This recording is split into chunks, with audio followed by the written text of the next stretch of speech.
device we now call the bare metal stent is a metal mesh tube which is inserted in an artery. It's an extension, a logical extension of what we used to call angioplasty, that is, plastically deforming an artery.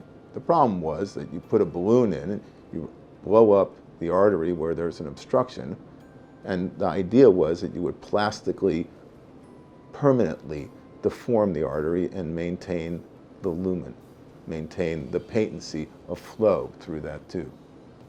But arteries are elastic, they're not plastic, and they snap back.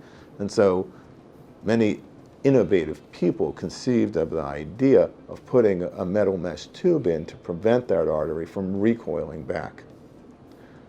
When I was a graduate student, I was working with then a relatively unknown junior faculty member named Bob Langer. And what I worked on with Bob was the mathematics of what has become known as controlled drug delivery. The idea of making devices to slowly elute drugs over time.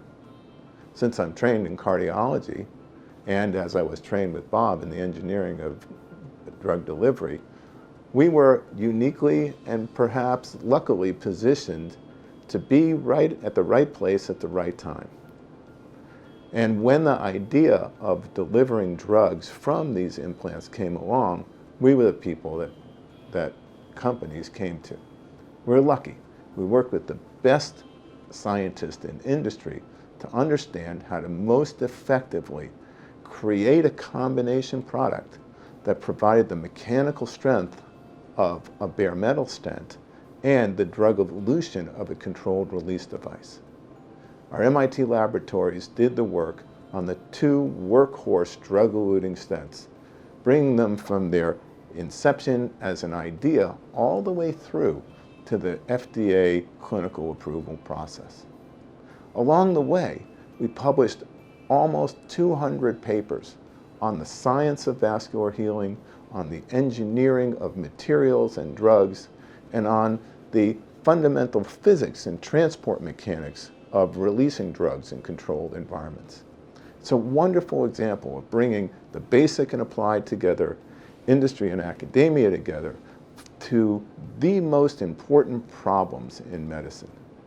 Today, millions of people around the world every year get one of these devices that went through an MIT laboratory.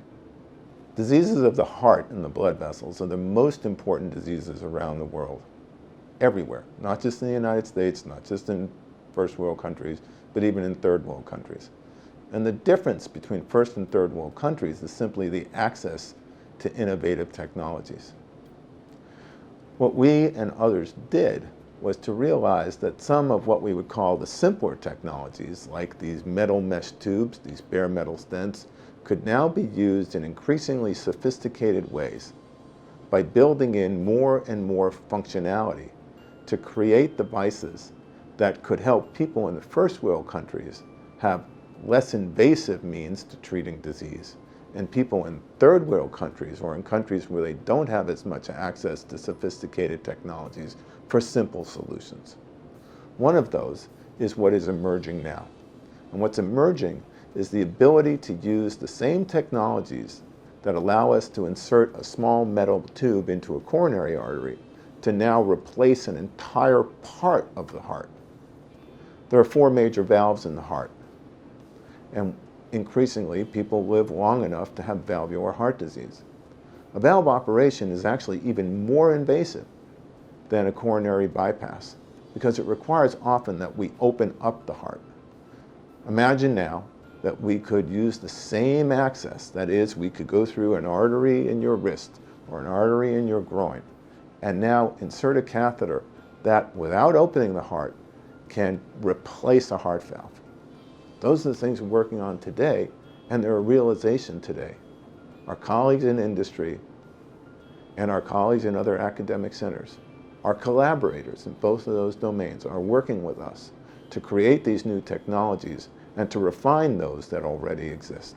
It's a really exciting time to be a biomedical engineer and a translational scientist because the pace of discovery is rapid, but the pace of realization is keeping track with the pace of discovery.